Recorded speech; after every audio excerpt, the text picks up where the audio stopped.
Eu lembro que uma certa vez eu fui até o seu consultório e eu tava com umas dores no peito e pensei que ia ter uma morte súbita, enfim, que ia acontecer algo muito ruim comigo. Mas então você comentou sobre os sintomas, me conscientizou quais eram as causas, né? Eu comecei a analisar aquilo. Então foi uma consciência que eu tive e aquilo mudou. Eu comecei a não pensar mais de forma negativa quando eu tinha uma dor no peito. Sabia que eu era uma pessoa saudável, eu coloquei esse pensamento dentro de mim. Então, uma simples informação pode também gerar consciência e mudar a vida de uma pessoa. Na maioria das vezes, né, a gente tem essa sensação, né, muito viva, muito forte, de que é real, estou morrendo.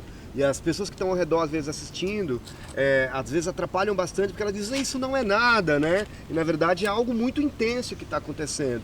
É muito intenso, porém não é a morte, não é o infarto. Então, conhecer o corpo, conhecer o que aquele sintoma é capaz de fazer em você, é uma situação realmente que vem a colaborar com a diminuição de todo esse quadro, porque ele vai trazer um autoconhecimento. Bom, vai ter um pensamento que vai desencadear um sentimento, esse sentimento vai desencadear a reação fisiológica, e eu vou achar que estou morrendo.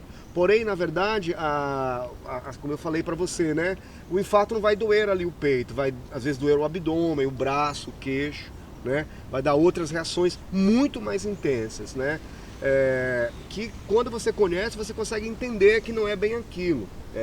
A partir do momento que você vai conhecendo, você pode fazer como aquela técnica que a gente comentou, né? Da mudança do pensamento negativo para o positivo, onde você pode ao mesmo tempo ir autodialogando com você, que tudo está sob controle, que você tem o controle da situação, que aquela situação é passageira, transitória, que você está ganhando controle em cima daquela situação. Isso vem minimizar muito, né?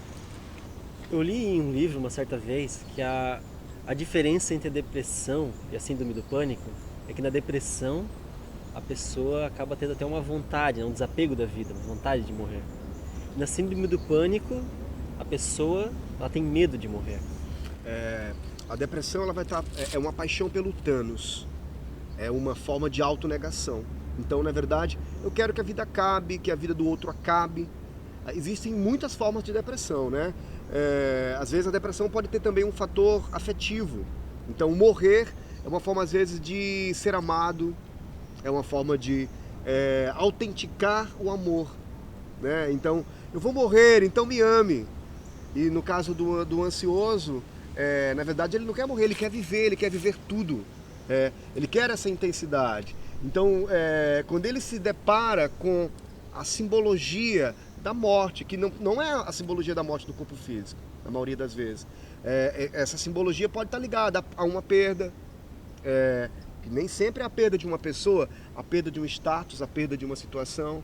Então a pessoa acaba querendo viver muito mais intensamente aquilo que ela supõe que ela vai perder. Então ela acelera a vida dela para frente. E isso é o que vai gerar todo o desconforto, toda uma situação interna nela de desequilíbrio e de muito sofrimento, né?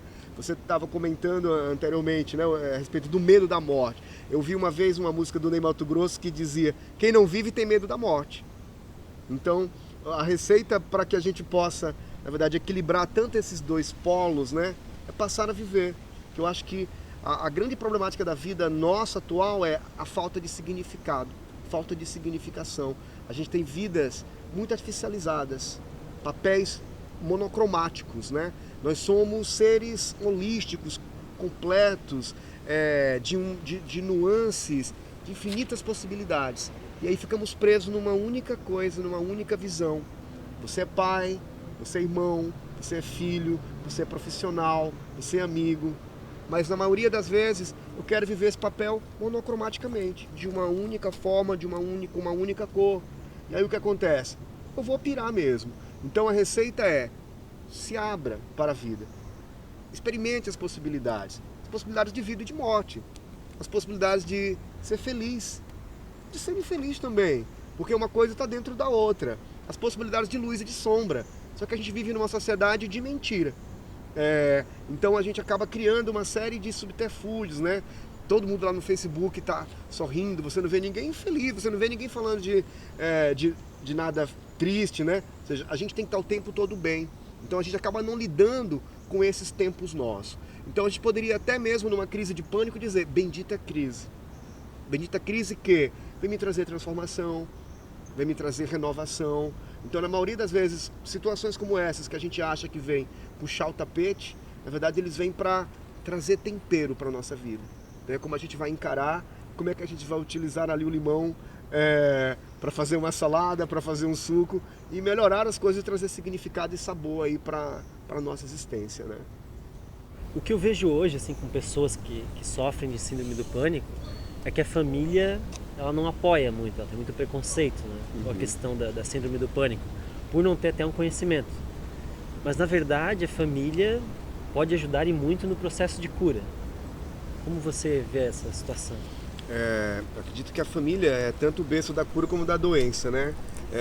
Então, quando você fala dessa questão do preconceito, o preconceito nada mais é do que a ignorância. Então as pessoas dizem, isso não é nada, isso é frescura e tal. E na verdade é uma das coisas que mais atrapalha a pessoa.